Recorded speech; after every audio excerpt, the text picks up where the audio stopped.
Hi everyone, thanks for joining our session today. It seems pretty relevant to be talking around risk, particularly given that we're meeting here online rather than in person, as I'm sure you would prefer to be at EduTech, as we normally get to meet and chat. My name's Diana Murase. I'm the IT manager at Kadini International College here in Geelong. Come along and I'll take you on our journey with us through the world of risk. Before we start, let me tell you a little bit about Kadini International College. We're in a K-12 independent school in Geelong, which is about an hour outside of Melbourne. We've just got over 1,900 students and 3 campuses. When our college was established in 1996, there were 4 cornerstones identified, one of which is technology. So it's a pretty good school to work at when you're in the IT team. Before we go any further, let's take a moment to explore what risk really means to us. Here are a couple of definitions I'll let you have a look at.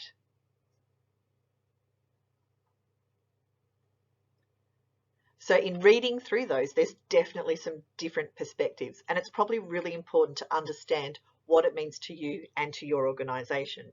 If I was there in person, I'd be getting you to put up your hand. Do you see it as a good thing or a bad thing, or you're not really sure? Realistically in IT, this is probably what most of us are really thinking about when we think about risk.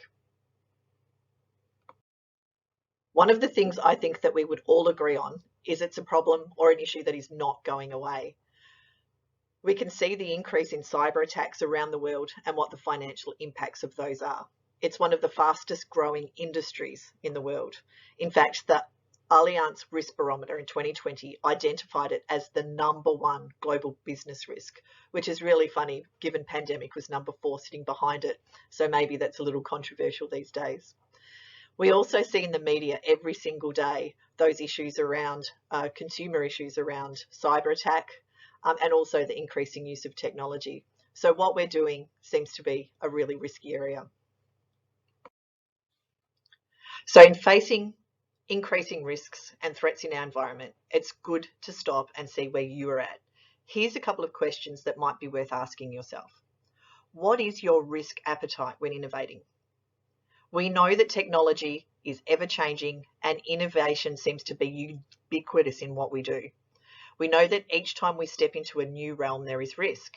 So are we okay with that? It does seem to be an inherent part of what we do. So how much risk is okay? The next question is around how you manage your greatest threats and risks.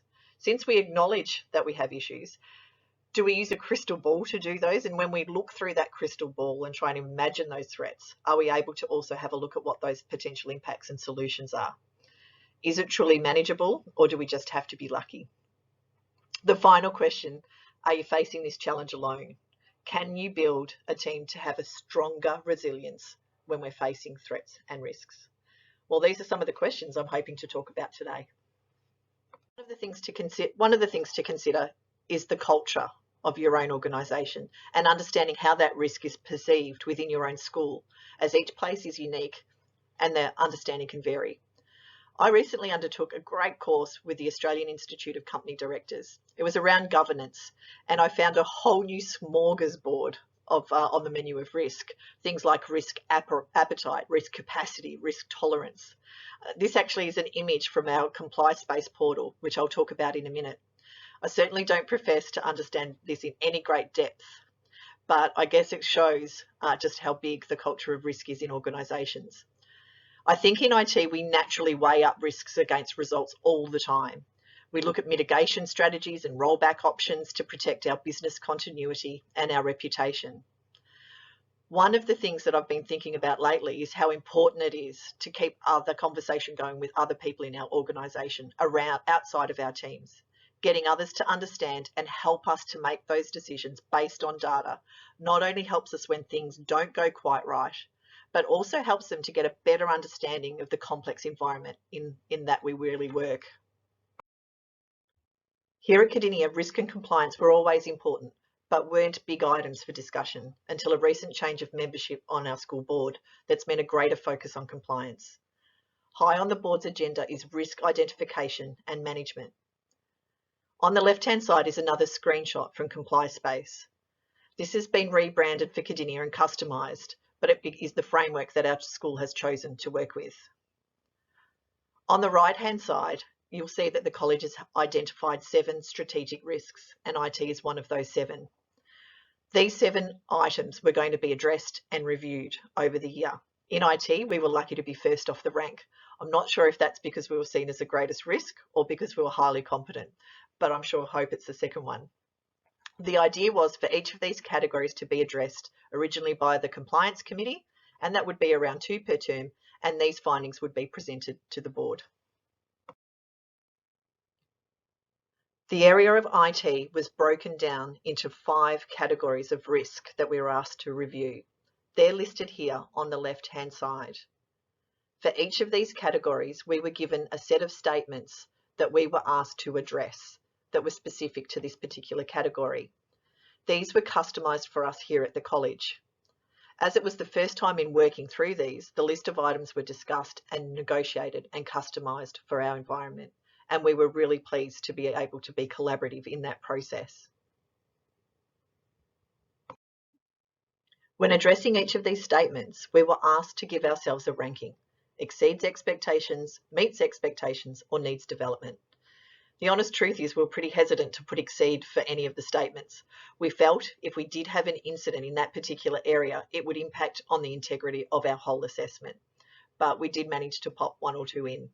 Majority of them came out as meets expectations, and I'm going to speak to the ones that needed development shortly and where we're going with those.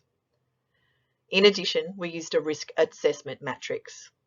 On the left-hand side, you'll see that there is consequences. And interestingly, the discussions from the whole entire compliance committee, it was basically unanimous that most of the impact or the consequences for IT issues would be catastrophic. Again, we saw this as a real positive because it was an opportunity for them to realise just how important and integral IT is to our operations. I'm going to hand over to Andy now to go through some of the responses to our statements in areas that might be of interest to you here in IT. A brief rundown of our security mitigation from the client out. We run Microsoft Defender for identity for all devices. This provides great visibility and reporting on clients and current risks. All devices are encrypted using BitLocker to ensure data security. On the network, we use Aruba ClearPass, and we have 802.1x for all wired and wireless clients. Our switches all have colorless ports and dynamic VLANs. This allows for secure, fast deployment of our switches with minimal ongoing configuration. Once a client is authenticated, they are micro-segmented, which reduces the network attack surface and breach containment. We then use our Palo Alto 5520 to protect our internal servers, using zero trust network access rules configured to only allow specific users the applications they need on each server or device.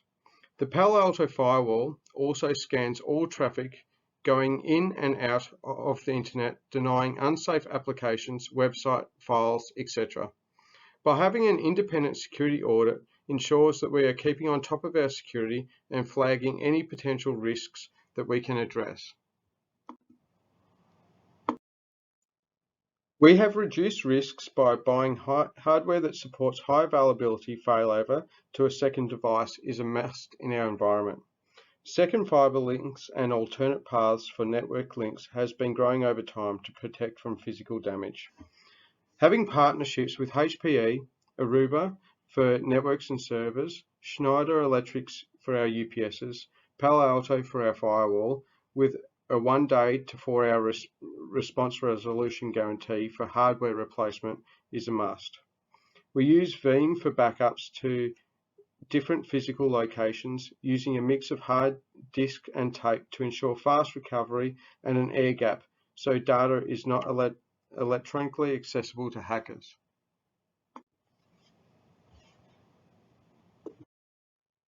As part of the assessment, we were also asked to compile a list of controls that branched over several areas of risk. These are the buttons you can see here on the screen. This was actually a really great exercise to help us identify and document the areas that did assist us in facing risk. It reinforced the things that we were doing well. We realised that they were really important, and also that we need to make sure we continue to have time for things like networking, documentation, and attending meetings. I mentioned that we found a few things that were below expectations. We chose to see it in a positive light as it helped us to prioritise our area of most urgent need. In acknowledging this, it also got support from the top level in relation to resources, such as funding and people. Other managers in the business also became more aware of their impact on our work. For example, ensuring that HR keeps staff data up to date because it affects user security and controls. Going through this process with some of the key stakeholders at the college started some amazingly great collaborative conversations. We're heading into the final slide, so I hope that you're still with me. There are some great formalised frameworks around risk management, because that's really why we're here, to share that and share our understanding so that we can attack risk together. The image on the left is one from the ISO guidelines, and I guess I had an interpretation of that based on our experience and the process that we have just worked through. The first one is setting up your teams. Make sure you've got specific committees or groups to get that wider perspective, but also to help keep people informed. This can include governance groups, internal IT teams, and specific project teams that come together to embark on new innovations. One of the things that we found is we needed to document more. Just write down a process and getting it endorsed by a greater group was a really, really great way to discuss business practice and also accountabilities. It also helps if somebody leaves your organisation or if someone is absent to ensure the correct process is followed. We also found that documenting when things go wrong is really important because from here we can learn valuable lessons. Saying planning is important seems irrelevant in the IT world. We've set up a formal project planning process to reduce that risk for great big projects across the organisation. Communication is key, but it also needs to include all the relevant stakeholders. The worst risk for the organisation is one that they didn't know was coming, so keep them informed. We know that no one is perfect and people make mistakes. How is that treated in your organisation and in your team? There is a great book by Patrick Lencioni, The 5 Dysfunctions of a Team, that I would definitely recommend. It talks about the importance of trust and forgiveness to make sure that teamwork can continue. And finally, I'd like to talk about extending your networks. And I guess that's why we're here today. Being able to connect to other people that live in the same world that we do is just so important. We can learn lessons from each other and we can support each other. And one of the things that I'll pop on the last slide, one of the networks that's really important to me is the Victorian ICT Network for Education, or VINE. And I encourage you to join up to whatever that organisation is that can help to extend your network. The pandemic has brought around so many challenges, and to anyone in IT and education, I say well done, you're an IT superhero. These challenges, the corporate governance, the public scrutiny, is all getting tighter in schools, and the conversations we're having around risk seem to be more common on our agenda. Since it's not necessarily an item on our marketing brochures that would make our point of difference for us here in schools, I see there's a great opportunity to share our learning. We don't profess to be experts in this area, but we hope you've got something from our presentation. Please feel free to reach out and make us part of your network. Thank you for listening.